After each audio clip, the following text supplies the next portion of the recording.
Welcome back. तो दोस्तों, आज हम बात करेंगे कि हमें अगर किसी हायर सेंटर पे पेशेंट को या विक्टिम को रिफर करना है, एक्सपर्ट ओपिनियन लेनी है किसी स्पेशलिस्ट से, तो वो प्रोसेस कैसे करना है।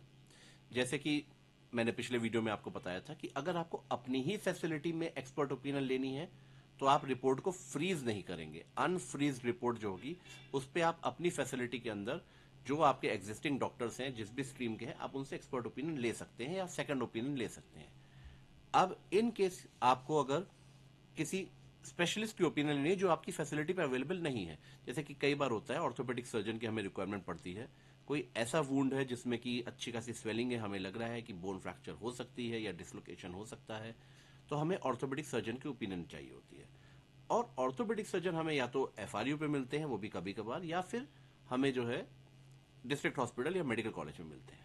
तो ऐसे केसेस में हम रेफरल कैसे करेंगे, या और भी केसेस जैसे होते हैं कि अगर हमें बहुत सीरियस इंजरी का पेशेंट है, हम उसे रेफरल करना ही है, तो ऐसे पेशेंट को हम रेफर कैसे करेंगे इस पोर्टल के थ्रू, और हम एक्सपर्ट ओपिनियन कैसे ले पाएंगे। तो उसके लिए सबसे पहला हमें स्टेप समझना होगा कि जैसे कि अपनी फैसिलिटी में एक्सपर्ट ओपिनियन के लिए जरूरी था कि आप रिपोर्ट को फ्रीज ना करें, यहां पे आपको रिपोर्ट को फ्रीज करना होगा। एक बार आपने रिपोर्ट फ्रीज कर दी, उसके बाद आप डॉक्टर्स ओपिनियन में जाएंगे, विक्टिम और एक्यूज रेफरल केस, नीचे से लास्ट ऑप्शन होगा, उसे क्लिक करेंगे।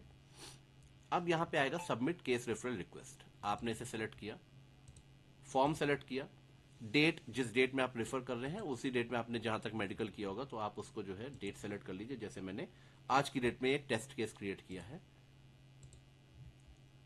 और मैंने इसे सर्च कर दिया। अब ये मेरे पास केस आ गया जो मैंने आज की डेट पे किया है, संजय दत्त का केस है, और इसको मैंने जो है आज क्रिएट किया है जस्ट फॉर एग्जाम्पल। अब मुझे इसे रेफर करना है, यहाँ पे एक ग्रीन कलर का बटन दिखेगा रेफर केस का, इसे जैसे ही हम क्लिक करेंगे हमारे पास केस रिलेटेड बेसिक इंफॉर्मेशन करके एक पॉपअप विंडो आ जाएगी। Victim name, transaction number, district, institute, ये सब इसमें क्लियरली मेंशन है।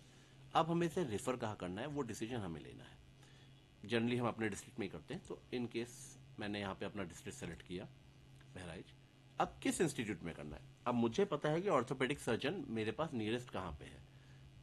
एक मेरे पास मेडिकल कॉलेज में है जहाँ पे मैं रेफर कर सकता हूँ, दूसरा मेरे पास सीएससी नानपारा पे ऑर्थोपेडिक सर्जन है जो कि मेरा एफआरयू है, इस एरिया का फर्स्ट रेफरल यूनिट है। तो मैंने यहाँ पे सीएससी नानपारा सेलेक्ट किया। रेफरल रिमार्क्स, यहाँ पे आप रेफरल रिमार्क्स डालेंगे। यहाँ पे क्लियरली अगर आपको एक्सरे कराना तो आप एक्सरे मेंशन कर दीजिए।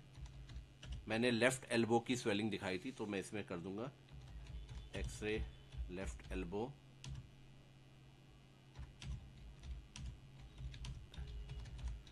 AP and lateral view needed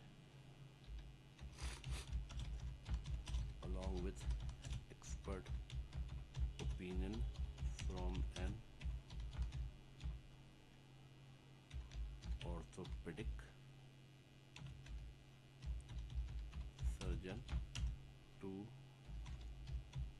diagnose slash confirm slash rule out fracture slash dislocation. इसको आप अपने वर्ड्स में भी लिख सकते हैं जिस तरह से आप लिखना चाहें, और इसे फिर मैं सबमिट कर दूंगा। जैसे ही सबमिट करूंगा एक पॉपअप विंडो आएगी, यहाँ पे मुझे डाउनलोड का ऑप्शन होगा और ओके का।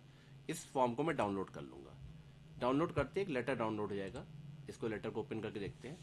अब ये हमारी केस रेफरेंस स्लिप है, यहाँ transfer ID, victim name, victim address, age, किस हॉस्पिटल से ट्रांसफर किया गया है डिस्ट्रिक्ट में, किस हॉस्पिटल को ट्रांसफर किया गया है, किस डॉक्टर ने किया है, reason for transfer, transfer date, ये सारी डिटेल है।